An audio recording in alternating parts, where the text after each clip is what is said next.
농어촌 탄소 중립 정보 영상화 시리즈 기후위기로부터 지구를 구하라. 구해줘 지구로 인사드립니다. 그린 스토리텔러 조혜지입니다. 함께 인사드립니다. 본캐는 개그맨이지만 오늘은 부캐 그린 스토리텔러로 인사드립니다. 이재형입니다. 기후위기가 사회적 이슈로 떠오르면서 신재생 에너지에 대한 관심도 뜨거운데요. 이 신재생 에너지로 움직이는 도시와 섬을 지칭하는 단어가 있다고 합니다. 혹시 재영 씨 아시나요? 기후위기에 대한 이야기를 전해드릴 그린 스토리텔러로서 제가 좀 당연히 알죠. 에너지 자립 마을 아닙니까? 오! 맞습니다. 이 에너지 자립 마을이란 기후변화와 에너지 위기에 대한 문제인식을 바탕으로 주민들이 자발적으로 참여함으로써 에너지 소비는 줄이고 에너지 효율과 신재생 에너지 생산은 늘려 에너지 자립도를 높여가는 마을 공동체를 의미하는데요.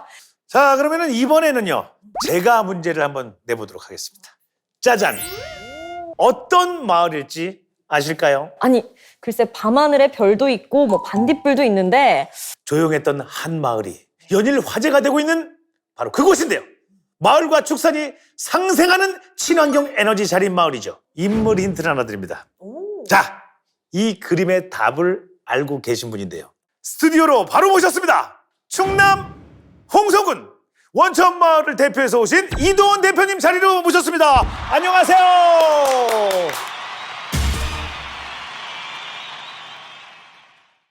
이 그림이 2013년, 4년 이때 우리 마을의 미래상이라고 해서 그려졌던 그림입니다. 그래서 그때 이제 우리 마을이 친환경 에너지 자립 마을로 가겠다라고 하면서 이걸 그림에 남겨놓고 싶은 거예요. 그래서 보시면은 풍력도 보이고 바이오가스도 보이고 맑은 하늘도 있고 물도 맑아지는 그런 마을의 미래상을 그림에 그때 담아주었던 겁니다. 자, 그리고 더 놀라운 것은요. 기후위기, 탄소중립, 그린 뉴딜과 같은 이야기들이 화두로 떠오르기 전부터이며 에너지 자립마을로 도약할 계획을 세우기 시작하셨다고 하더라고요. 기억하실지 모르겠지만 2013년 그 애가 돼지 키우기도 힘들고 농사 짓기도 무지 힘든 해였습니다. 왜요? 무지 더웠어요. 그래서 이제 돼지는 너무 더우니까 막 폐사 직전까지 가고. 맞아요. 진짜 너무 도움이 힘들죠. 맞습니다. 그리고 이거 모내기를 해야 되는데 물이 없으니까 이제 우리 마을이 다 시름에 빠진 거예요. 저희 같은 경우는 급하게 에어컨을 설치를 해서 돼지 무더위를 풀어주고. 아니, 돼지들한테 에어컨을 설치했다고요? 일단 돼지를 살려고 봐야 되니까. 마을은 이제 지하수 관정을 파서 물을 끌어올려서라도 이제 물대기를 한 거예요. 그래서 이제 위기는 넘겼는데 보시면 저희가 쓰는 에어컨의 전기는 어디서 나오겠습니까? 석탄 발전소에서 나와요. 그렇죠. 그 다음에 관정을 판다는 거는 지하수를 끌어 쓰는 건데 다음에 또 물이 부족하면 더 깊은 지하수 관정을 파야 됩니다. 개미지옥과 같은 악순환의 고리에 있다는 느낌을 받았었고, 그렇다면 문제의 근본은 기후변화에 있다고 본다면은 오히려 농업, 농촌이 기후변화의 일차적 피해자라고 볼 수 있고 우리 스스로 정면 대응을 해야 된다고 본 겁니다. 해서 에너지 자립, 기후변화 이런 문제들을 우리 스스로 한번 해결해 나가보자는 차원에서 에너지 자립이나 이런 얘기들을 하게 된 겁니다. 그리고 그중에서 가장 주목받은 것은 바로 이 돼지 분뇨로 재생에너지를 만드는 바이오가스 플랜트를 운영해서 그 가능성을 보여줬다고 하는데요. 도시 같으면은 음식물이 버려지는 유기물이니까 바이오가스를 만들 테고 농촌 아닙니까? 여긴 돼지 분뇨나 이런 것들이 유기물로 버려지지 않습니까? 그래서 이러한 것들을 모아서 메탄이라는 에너지를 만들어내는 그런 플랜트 시설로 보시면 됩니다. 메탄가스가 에너지화 된다. 참 이게 좀 딱 그림이 확 그려지지가 않아요. 근데 과연 어떤 과정을 거쳐서 만들어지는 건가요? 술 좋아하세요? 술 제가 좋아하죠. 만들어 보셨어요? 어제도 좀 먹었어요. 아, 그래요? 네, 살짝. 자, 그러면은 우리 술을 만들 때 와인도 그렇고 우리 전통주도 그렇고 어떻게 합니까? 누룩이나 물을 넣고 이렇게 이제 쌀을 집어넣고 뚜껑을 막죠. 그러면 공기가 들어갑니까? 안 들어갑니까? 공기가 안 들어가요. 안 들어가죠. 그 상태에서 발효가 일어나죠. 그러면서 이게 알코올로 바뀌지 않습니까? 그죠. 이 과정을 현기성 발효라고 합니다. 근데 이게 발효가 될 때 한쪽 가지치기로는 술이 될 수도 있고 다른 가지치기로 가면 메탄가스를 만들 수도 있습니다. 그래서 동일한 술을 만드는 동일한 원리인데 저희는 술을 만드는 게 아니고 돼지똥이니까 메탄가스라고 하는 에너지원을 발효를 고해서 만들어서 이 메탄가스를 에너지화하는 그런 단순한 원리입니다. 야, 어떻게 돼지똥으로 그렇게 참 대단합니다. 아니, 이렇게 말씀만으로도 정말 궁금한데요. 그 규모 역시 대단하다고 합니다. 저희가 현장을 다녀왔거든요. 영상으로 함께 만나보시죠. 농촌형 생태계 에너지 자리 공동체. 되게 마을이 예쁩니다. 그러게요. 태양열 에너지. 태양열 에너지를 다 해가지고. 저희는 밥 먹는 전기도 직접 만들어 쓰고 불 켜는 전기도 직접 우리가 만듭니다. 보시면 집집마다 태양광 패널이 붙여 있잖아요. 되게 뿌듯하시겠다. 진짜 뿌듯하실 것 마을 같아. 주민분들. 공장이 있네요. 공장. 와. 깔끔해요. 와. 돼지 분유 남내가 굉장히 고약하거든요. 이것 좀 어떻게 해결할 수 있을까 고민하다가 가축 분유로 해서도 전기를 생산할 수 있는 것을 알게 된 겁니다. 진짜 깔끔해요. 와, 진짜 깔끔해요. 진짜. 냄새가 안 날 것 같아. 우리가 알고 있던 그런 그런 축사가 돼지 아니에요. 축사가 아니에요. 와. 남는 폐열로 이용해가지고 유리 온실에 파파야라든가 열대 과일 작물을 재배할 계획을 가지고 지금 추진 중에 있습니다. 이것도 잘 되면은 저희 마을의 특산품이 되고 노인분들 일자리 창출도 될 것 같습니다. 와, 너무 깔끔하고. 진짜 깔끔하다. 아니, 정말 축산 농가가 맞습니까? 와, 그죠? 아니, 진짜 저는 반도체 무슨 회사인 줄 알았어요. 그러니까 회사 같아요, 회사. 네, 무슨 대규모 그런 공장 같기도 하고. 더 놀라운 곳은 이곳에서 하루 최대 110톤을 처리하고 또 시간당 약 430kW의 전기를 생산할 수 있는 시설이라고 합니다. 와. 예, 그래서 저게 막 공장같이 보이죠. 예, 진짜 공장. 너무 깨끗해. 돼지똥이 안 보여요. 예, 변비 있는 거 아니에요, 애들? 왜 그러냐면 잠시 인터뷰에서도 나오지만 냄새가 나면 안 되겠죠. 이제 그러면 마치 술 만들 때 밀폐를 잘해야지 네. 뭐 술이 만들어지듯이 그렇죠. 저희도 밀폐를 튼튼하게 잘해놔야지 메탄가스가 많이 나오기 때문에 정밀하게 이게 플랜트 진짜로 그 석유화학 공장처럼 정밀하게 시공을 해야 됩니다. 두 번째로 분유가 잘못해서 밖으로 노출이 되면은 또 이건 또 환경오염 아닙니까? 그렇죠. 그런 면에서 관리 시스템 자체가 정말 플랜트처럼 잘 만들어져야 되는 게 있고 세 번째로 전기를 생산한다는 거는 장기적으로 지역 내에서 에너지 인프라가 되는 거거든요.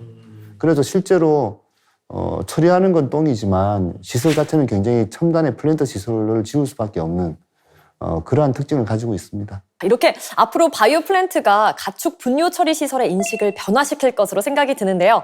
그래서일까요? 저는 대표님이 한 인터뷰에서 하신 이 이야기가 오래도록 기억이 남았더라고요. 돼지 분유는 나에게 연꽃과 같다 이렇게 말씀하셨는데 이게 어떤 의미예요? 가축 분유 때문에 도시에서 볼 때는 이게 기후변화의 원흉이 아니냐는 얘기도 듣고 마을에서 볼 때는 냄새가 난단 말입니다. 그렇죠. 근데 이게 연못에 보면은 바닥에는 뭐가 있습니까? 바닥에는 더러운 막 진흙 같은 이끼, 게, 뭐 진흙 같은 게 있단 그렇죠. 말입니다.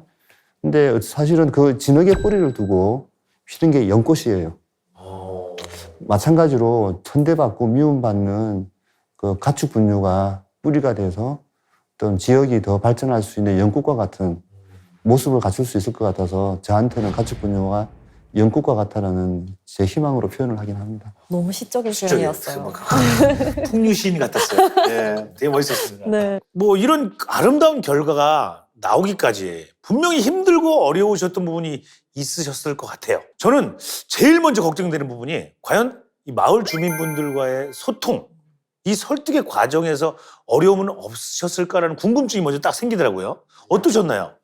보통 이제 바이오가스 플랜트를 똥공장이라고 불러요. 네, 편하게 그냥 말씀하시면 예, 일상적으로는 맞습니다. 똥공장이라고 하죠. 그리고 마을에 똥공장 들어오는 걸 반길 분들은 아무데도 없는 건 당연한 그렇죠. 이치입니다. 내용을 모를 때는. 예. 근데 뭐 저희들 어떤 갈등 해결의 과정이 없었던 건 아니지만 다른 게 한 가지 있습니다.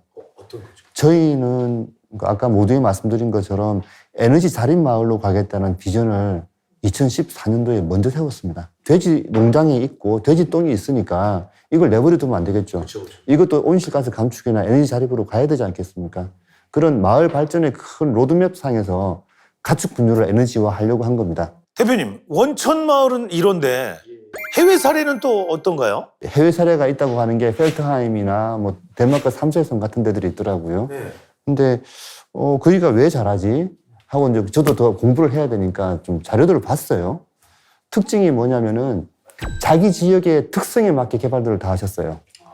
그러니까 덴마크 삼색선 같으면 어디 쪽이냐면은 북대서양 해변가니까 항상 바람이 불어요. 그렇죠. 해풍이 계속 오니까 풍력을 하신 거예요. 그 다음에 이제 펠트하임이나 오스트리아 쪽을 보면은 그 독일에 보면 블랙포레스트라고 해서 산림이 많잖아요. 그렇죠. 그러니까 자기 지역에는 산림이나 돼지 똥이나 이런 걸 에너지화 하다 보니까 뭐 풍력과 산림 자원과 분유가 같이 가는 융복합 사업이 만들어지기도 하고 결국 저희가 했던 것도 같은 거더라고요. 마을 안에서 에너지 자립을 하겠다고 하고 우리 마을에 뭐가 있지를 보다 보니까 돼지똥을 발견한 거였거든요.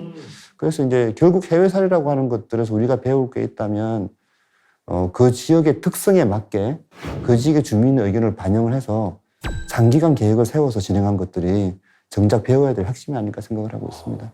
지역의 특성에 맞춤형으로 했던 게 성공의 이유가 아니었을까 이렇게 말씀해 주셨습니다. 앞으로 기후위기 시대를 맞아서 축산농가가 나아가야 할 방향 이런 게 있다면 어떤 게 있을까요? 예, 저도 이제 돼지 키우는 농가란 말입니다. 축산업이 하는 역할은 우리 국민들에게 동물성 단백질을 공급하는 먹거리 공급 생산자입니다. 저도 공급이 많이 돼 있습니다. 감사합니다. 가득하게. 예, 앞으로도 우리 한돈을 좀 많이 애용해 주시면 대단히 감사하겠습니다. 감사합니다. 기왕이면 어떤 먹거리를 생산하는 데 있어서 효율성을 높여서 낭비를 줄이는 쪽이 한쪽이라고 봅니다. 예를 들어 아까 왜 더우니까 전기를 많이 쓴다고 했는데 그렇죠.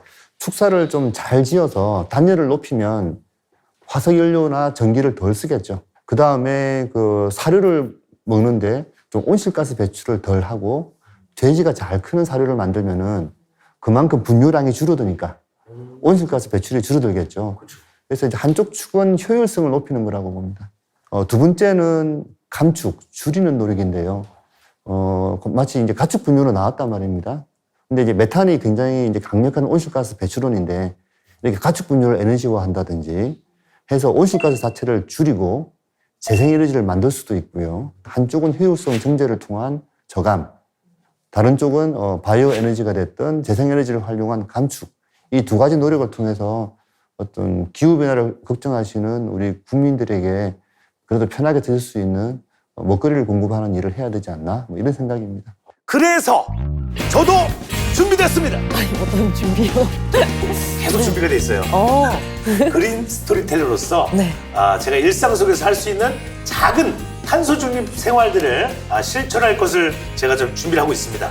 오늘부터 실천하실 거죠? 그렇습니다. 오늘 이 순간부터 가까운 곳은 걸어갈 거예요. 네. 걸어갈 거고 그리고 우리 친환경 상품을 구매할 겁니다. 그리고 가전제품 플러그 다 뽑을 거예요. 집에 있는 거 나갈 때 다 뽑고 두꺼비 좀 뚝 내려. 그러면 안 되겠죠. 그러면 안 됩니다. 써보니까 이렇게 올라서 딱 돌려야죠. 하나 더 해서 겨울엔 20도 이하로 적정 실내 온도 유지하기. 저 역시 탄소 중립 시대 현명한 탄소 중립 생활을 실천하도록 하겠습니다. 지금까지 농업 농어촌 탄소 중립 정보 영상한 시리즈 기후위기로부터 지구를 구하라. 구해줘 지구 축산편을 함께했습니다. 함께해주신 여러분 감사합니다. 감사합니다.